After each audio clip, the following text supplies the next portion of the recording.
Se on moro. Tällä kertaa olisi tarkoitus alkaa tätä koppaa vähän hitsaamaan paremmin kasaan ja sitten tehdään vähän akkukotaloa tonne pohjalle. Lähdetään kattelemaan.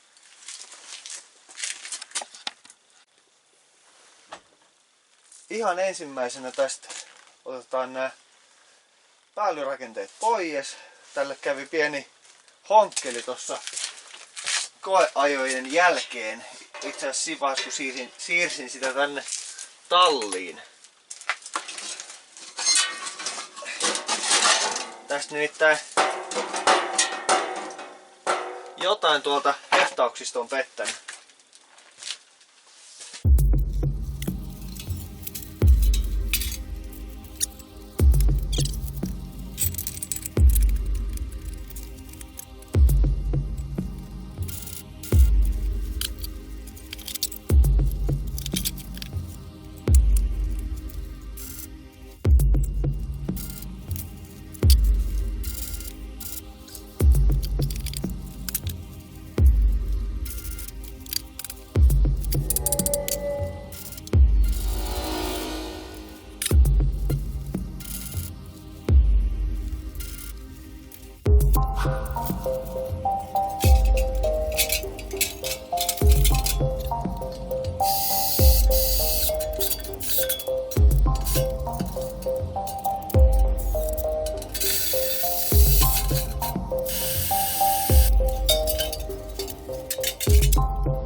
No niin, nyt meillä on runko hitsattu kasaan sekä akkupaketti paikallaan.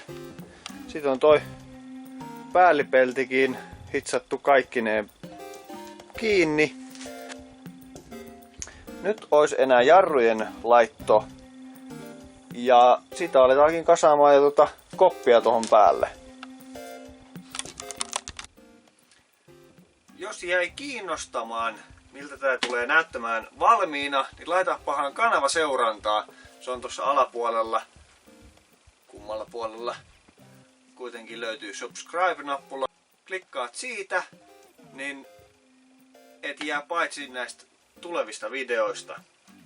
Ja sitten jos tykkäsit, niin klikkaa yläpeukkua. Sitten tuossa alapuolella on linkki mun oheistuotekauppaan, minkä kautta on tosi helppo tukea tän YouTube-kanavan toimintaa. Mutta me nähdään ensi viikolla. Siihen asti morjens.